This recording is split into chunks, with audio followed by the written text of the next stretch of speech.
नमस्कार, स्वागत है आपके अपने YouTube चैनल सामान्य ज्ञान की गंगा पर। चलिए बिना देरी किए वीडियो को शुरू करते हैं। रंगों के त्योहार होली के एक दिन पहले होलिका दहन मनाया जाता है। होलिका दहन सिर्फ एक त्योहार नहीं है, बल्कि हिंदू धर्म में इसका गहरा अर्थ है। यह दिन बुराई पर अच्छाई की जीत का प्रतीक है। वैसे तो इससे कई पौराणिक कथाएं जुड़ी हैं, जिसमें भक्त प्रहलाद की कथा काफी प्रचलित है। देश के हर एक कोने में होलिका दहन बहुत ही हर्षोल्लास के साथ मनाया जाता है। इसकी कई प्राचीन मान्यताएं और विशेषताएं हैं। इस वीडियो में होलिका दहन क्या है से लेकर कैसे मनाएं, विशेषताएं, विधि और कुछ इससे जुड़ी पौराणिक कथाएं। होलिका दहन क्या है?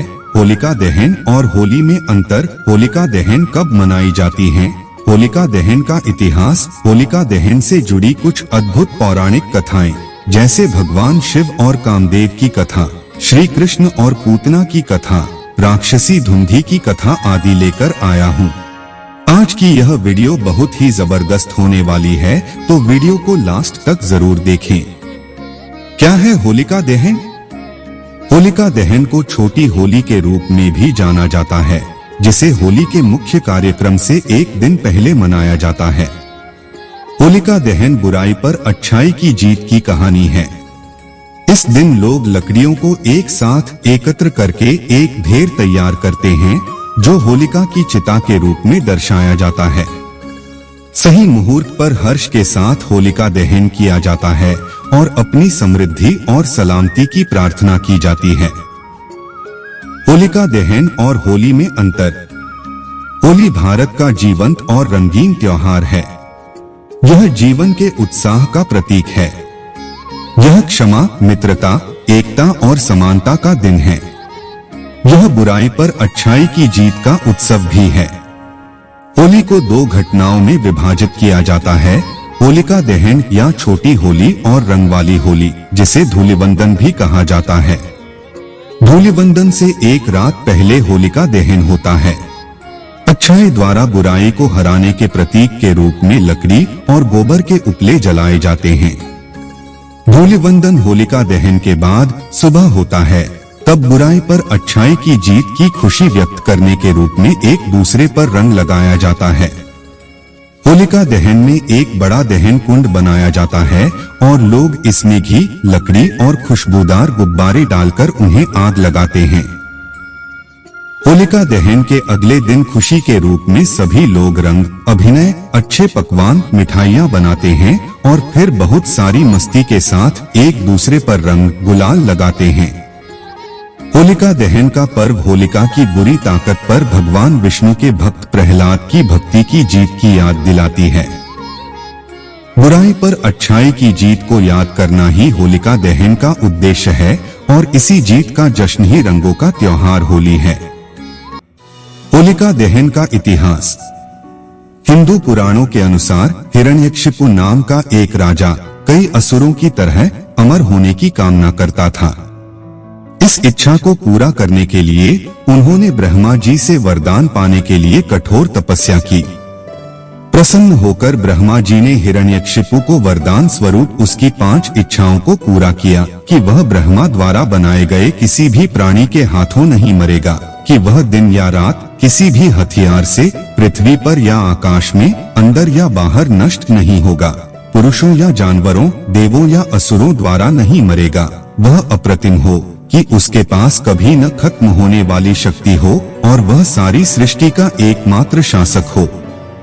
वरदान प्राप्ति के बाद हिरण्यकशिपु ने अजेय महसूस किया।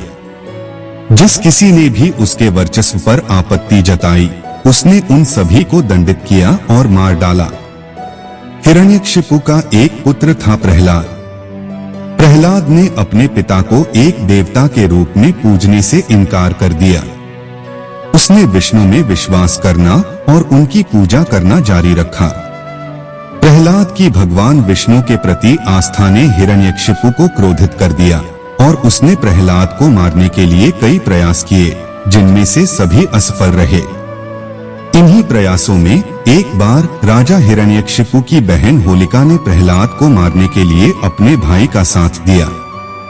विष्णु पुराण के अनुसार होलिका को ब्रह्मा जी से वरदान में ऐसा वस्त्र मिला था जो कभी आग से जल नहीं सकता था।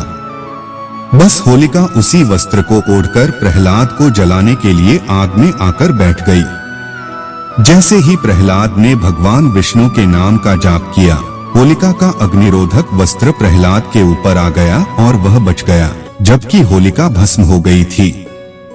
मान्यता है कि तब से ही बुराई पर अच्छाई की जीत के उत्साह स्वरूप सदियों से हर वर्ष होलिका दहन मनाया जाता है।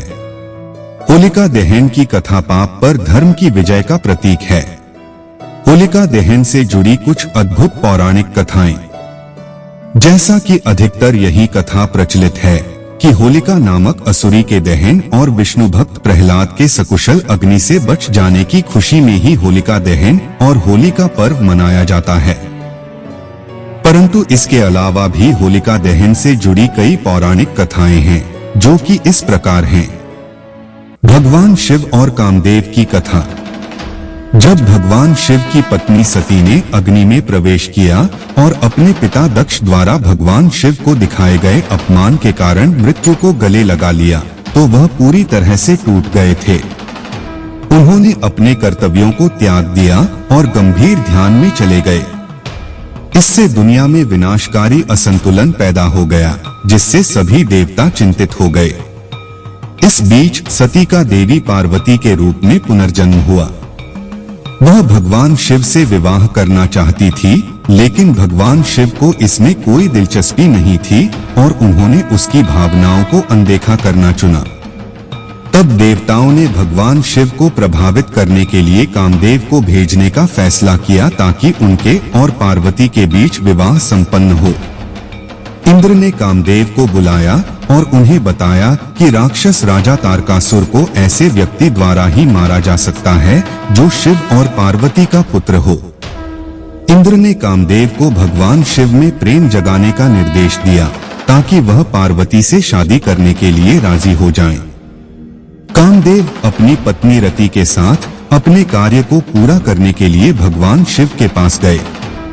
उस स्थान पर पहुंचने के बाद जहां भगवान शिव अपने ध्यान में लीन थे, तभी कामदेव ने पार्वती को अपनी सखियों के साथ आते देखा। ठीक उसी क्षण भगवान शिव भी अपनी ध्यान समाधि से बाहर आ गए थे।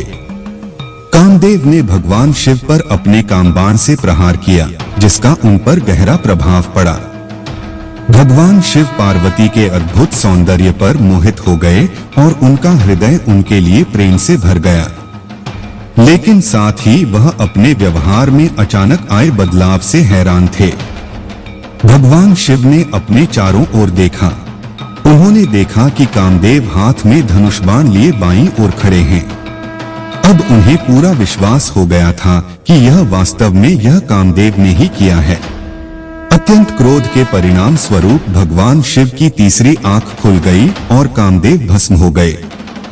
कामदेव की पत्नी रति फूट फूट कर रोने लगी। उन्होंने शिव से अपने पति को जीवित करने की गुहार लगाई। उसके बाद देवताओं ने भी भगवान शिव के पास जाकर उनकी पूजा की। उन्होंने उन्हें बताया कि यह कामदेव की गलती नहीं थी। उन्होंने उन्हें तारकासुर की मृत्यु का रहस्य भी बताया। तब देवताओं ने उनसे कामदेव को एक बार फिर से जीवित करने का अनुरोध किया। तब तक भगवान शिव का क्रोध शांत हो चुका था और उन्होंने देवताओं से कहा कि कामदेव द्वापर युग में कृष्ण और रुक्मिणी के पुत्र के रूप में जन्म लेंगे। शंबर नाम का एक राक्षस उसे समुद्र में फेंक देगा। वह उस राक्षस को मार डालेगा और रति से शादी करेगा, जो समुद्र के पास एक शहर में रह रही होगी। तब से कामदेव को भगवान शिव द्वारा भस्म होने को होलिका दहन और उनके पुनर्जन्म की खुशी को होली के रूप में मनाया जाता है। भगवान श्री कृष्ण और पूतना की कथा। एक प्रचलित कथा श्री कृष्ण और पूतना नामक राक्षसी की भी है। जब भगवान कृष्ण गोकुल में बड़े हो रहे थे, मथुरा के राजा कंस ने उन्हें खोजने और मारने की कोशिश की। कंस ने कृष्ण के मिलने तक सभी बच्चों को मारने के लिए राक्षसी पूतना को भेजने का फैसला किया। उसने कंस के राज्य में सभी शिशुओं को बेरहमी से मारना शुरू कर दिया। उसने पड़ोसी राज्यों में भी शिशुओं को मारना शुरू कर दिया। चुपचाप घरों में घुसकर वह बच्चों को तब उठा लेती थी जब उनकी माताएं या तो सो रही होती थीं या घर के कामों में व्यस्त होती थीं। वह खेतों में काम करने वाले माता पिता के बच्चों का अपहरण भी कर लेती थी।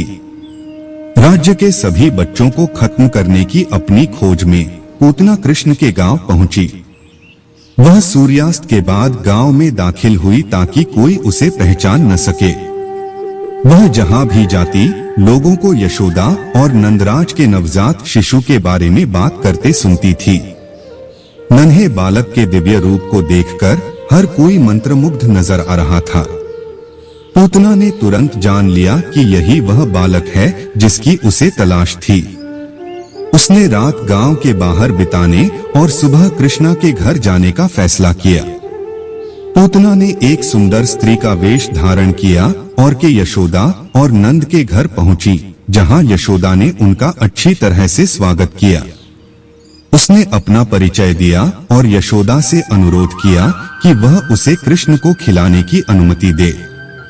यशोदा ने भी सोचा कि सुंदर युवती कोई देवी थी और पूतना के अनुरोध पर सहमत हो गई।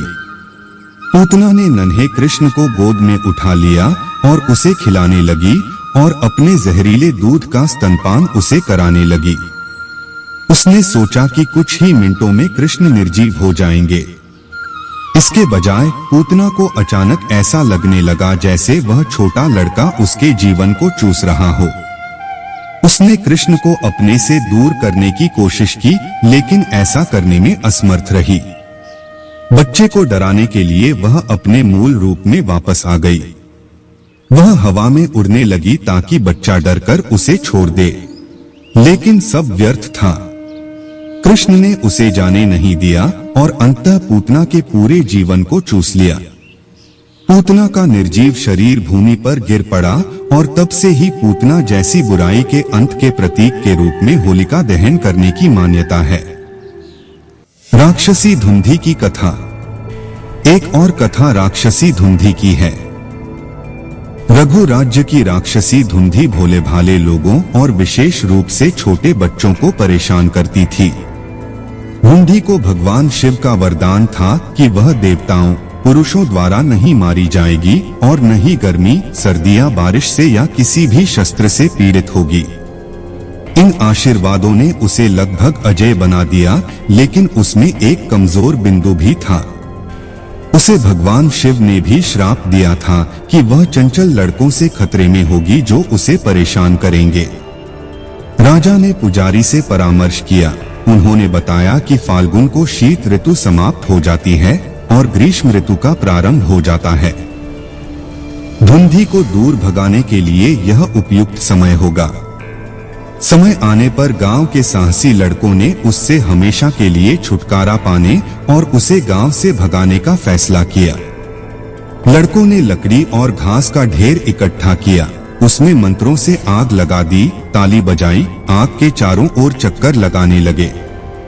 वे भांग के नशे में चूर हो गए और फिर धुंधी के पीछे पीछे गांव की सीमा तक नगाड़े बजाते, शोरगुल करते, गाली गलौज करते रहे और ऐसा तब तक करते रहे जब तक कि धुंधी हमेशा के लिए गांव से बाहर नहीं निकल गई। गालियों की मार ने उसके मन की स्थिति को बर्बाद कर दिया। वह भीतर से कमजोर और असहाय महसूस कर रही थी। यहाँ पर भी बुराई पर अच्छाई की जीत के प्रतीक के रूप में होलिका दहन की प्रथा प्रचलित हुई। आज भी इस मान्यता के सम्मान में लड़के होलिका दहन की रात ढोल नगाड़े बजाते हुए, शोर करते हुए होलिका दहन का पर्व मनाते हैं। तो साथियों, कैसी लगी आज की हमारी यह वीडियो और वीडियो के अंदर सबसे अच्छा आपको क्या लगा? कृपया हमें कमेंट के माध्यम से अपनी प्रतिक्रिया जरूर दें। वीडियो पसंद आई हो तो वीडियो को लाइक करें, शेयर करें और चैनल पर पहली बार आए हैं तो चैनल को भी सब्सक्राइब करके ऑल नोटिफिकेशन को ऑन कर ले हमारी आने वाली नई वीडियो सबसे पहले देखने के लिए। वीडियो देखने के लिए आपका बहुत बहुत धन्यवाद।